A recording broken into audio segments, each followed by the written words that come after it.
18ാം ലോക്സഭയിലെ ഇന്ത്യയുടെ ഭരണഭാഗതയം നിർണയിക്കുന്ന തെരഞ്ഞെടുപ്പ് അതിന്റെ ഫലങ്ങൾ അടുത്ത 1-2 മണിക്കൂറുകളിൽ വളരെ കൃത്യമായി നമ്മുടെ മുമ്പിലെത്തും. പക്ഷേ ആദ്യ മണിക്കൂറുകളിൽ നിരവധിയായിട്ടുള്ള സൂചനകളാണ് ഇന്ത്യൻ രാഷ്ട്രീയം നമുക്ക് നൽകിക്കൊണ്ടിരിക്കുന്നത്. അതിൽ ഏറ്റവും പ്രധാനപ്പെട്ട ഒരു ഘടകം ഭാരതീയ ജനതാ പാർട്ടിക്ക് കേവല ഭൂരിപക്ഷത്തിലേക്ക് ഒറ്റയ്ക്ക് സഞ്ചരിക്കാൻ കഴിഞ്ഞില്ല എന്നുള്ളതാണ്. ഇപ്പോൾ ഏറ്റവും ഒടുവിൽ കിട്ടുന്ന റിപ്പോർട്ടുകൾ പ്രകാരം 236 സീറ്റ് വരെയാണ് പരമാവധി ഭാരതീയ ജനതാ പാർട്ടിക്ക് ഇന്ത്യയിലുടനീളം സഞ്ചരിച്ചാൽ കിട്ടുന്ന സീറ്റ്. ഏറ്റവും പ്രധാനമായി ഇന്ത്യയുടെ ഹൃദയം എന്നറിയപ്പെടുന്ന ഉത്തർപ്രദേശ്, ആ ഉത്തർപ്രദേശിന്റെ മണ്ണിൽ 43 മുതൽ 50 സീറ്റ് വരെ സമാജ്വാദി പാർട്ടിയും കോൺഗ്രസും ചേർന്ന് നേടിയെടുക്കും എന്ന് പറയുന്ന ഏറ്റവും പ്രധാനപ്പെട്ട കാര്യമാണ് നമുക്ക് കാണാൻ കഴിയുന്നത്.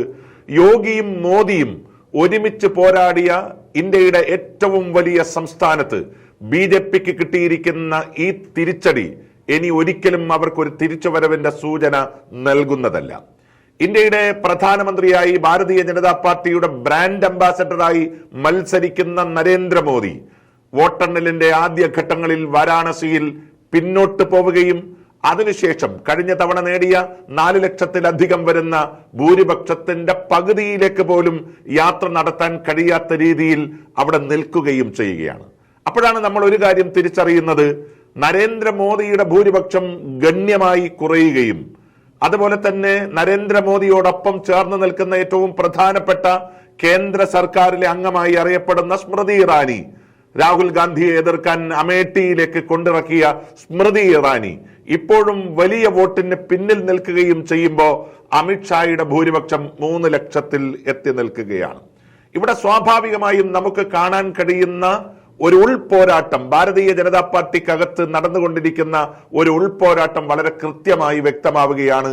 യോഗിയുടെ നാട്ടിൽ BJP പിന്നോട്ട് പോകുന്നു, അമിത്ഷായുടെ ഭൂരിപക്ഷം 3 ലക്ഷത്തിന്റെ മുകളിലേക്ക് വരുന്നു, നരേന്ദ്രമോദിയുടെ ഭൂരിപക്ഷം അദ്ദേഹത്തിന്റെ വ്യക്തിപരമായ യശസ് തകർക്കുന്ന രീതിയിൽ ഗണ്യമായി താഴോട്ട് വരികയും ചെയ്യുകയാണ്. അപ്പൊ സ്വാഭാവികമായും കഴിഞ്ഞ 2 സർക്കാരുകൾക്ക് നായകത്വം നൽകിയ BJPയുടെ ഒരു ഐക്യ സംഘം ഈ തെരഞ്ഞെടുപ്പിനകത്ത് പ്രവർത്തിച്ചിട്ടില്ല എന്ന് മാത്രമല്ല, ഇനിയൊരു സർക്കാർ രൂപീകരിക്കുന്നതിൽ പോലും ഈ അനൈക്യം പ്രകടമാണ്. അവിടെയാണ് ഇപ്പൊ നമ്മൾ കണ്ടുകൊണ്ടിരിക്കുന്ന ഒരു സംഖ്യ, NDA 299 എന്നൊക്കെ സംഖ്യ നമ്മൾ കണ്ടുകൊണ്ടിരിക്കുന്നത്. 300 ഇപ്പോഴും നമുക്ക് കാണാൻ സാധിച്ചിട്ടില്ല. ഈ 299 സീറ്റുകളിൽ ഇപ്പോൾ മുന്നിട്ട് നിൽക്കുന്ന 299 സീറ്റുകളിൽ ഏകദേശം 30-ലധികം സീറ്റുകൾ 2 പാർട്ടികളുടെ കൈകളിലുള്ളതാണ്. ഒന്ന്, തെലുങ്ക് ദേശം പാർട്ടിയുടെ നേതാവ് ചന്ദ്രബാബു നായിഡു 15 സീറ്റുകളിൽ മുന്നിട്ട് നിൽക്കുന്നു.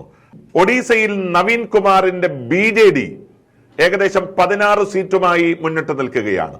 നേരത്തെ നവീൻ കുമാർ ഇന്ത്യ മുന്നണിയോടൊപ്പം അല്ലെങ്കിൽ ഇന്ത്യ മുന്നണി രൂപീകരിക്കുന്നതിന് തൊട്ടു മുൻപ് വരെ BJP വിരുദ്ധ രാഷ്ട്രീയ പാളയത്തിൽ അടിയുറച്ചു നിന്ന ഒരു വ്യക്തിയാണ്. അദ്ദേഹം വലിയ ഭീഷണിയുടെ ബലത്തിൽ തന്നെയാണ് NDAയിലേക്ക് പോയത് എന്ന് നമ്മൾ തിരിച്ചറിയുകയാണ്.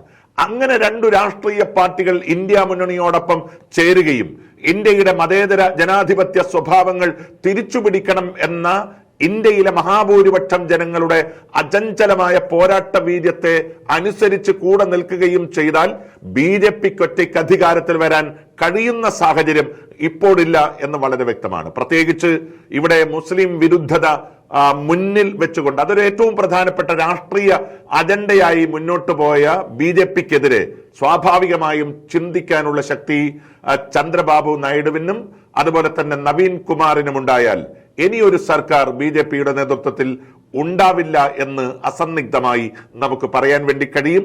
അതിലേക്കുള്ള ഏറ്റവും പ്രധാനപ്പെട്ട സൂചനകളാണ് ഈ ആദ്യത്തെ 2-3 മണിക്കൂറുകൾക്കുള്ളിൽ നമുക്ക് ലഭിച്ചുകൊണ്ടിരിക്കുന്നത്.